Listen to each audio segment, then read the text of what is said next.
नमस्कार दोस्तों, राधे राधे।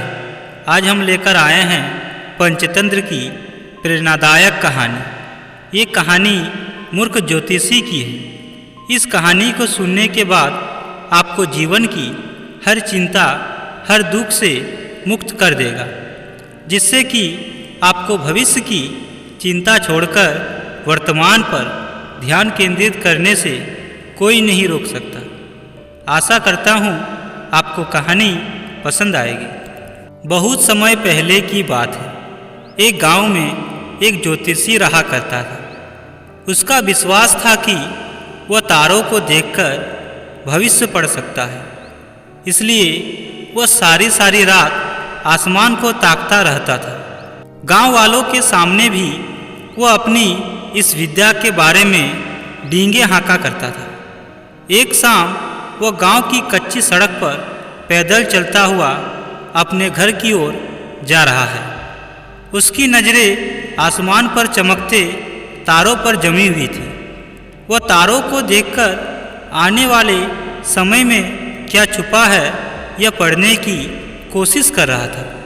तभी अचानक उसका पैर कीचड़ से भरे एक गड्ढे पर पड़ा और वह गड्ढे में जा गिरा।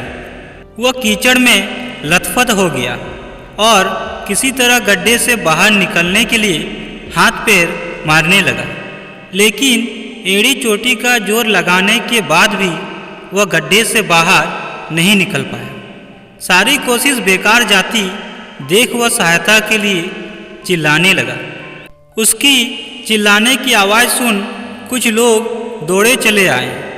उन्होंने उसे गड्ढे में गिरे देखा तो समझ गया कि आदतवश वह आसमान में तारों को देखकर भविष्य को समझने लगा हुआ होगा और सड़क का गड्ढा उसने नहीं देखा होगा।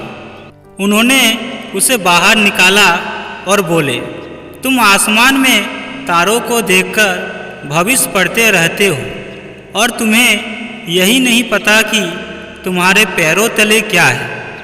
भविष्य की तलाश में मत भटको, जो सामने है उस पर ध्यान दो। भविष्य अपना ख्याल खुद ही रख लेगा। दोस्तों, इस कहानी से हमें यह शिक्षा मिलती है कि हमारा आज ही कल अर्थात भविष्य का निर्माण करता है। इसलिए भविष्य की चिंता छोड़कर आज पर ध्यान केंद्रित कर कर्म करो। आज मन लगाकर कर्म करो तो ये कर्म स्वतः भविष्य का निर्माण कर लेगा। आपको कहानी कैसी लगी आप अपने कमेंट के द्वारा हमें अवश्य बताएं। कहानी पसंद आए तो लाइक और शेयर करें और ऐसे ही पंचतंत्र की कहानी पढ़ने के लिए हमारे चैनल को सब्सक्राइब करें। Thank you.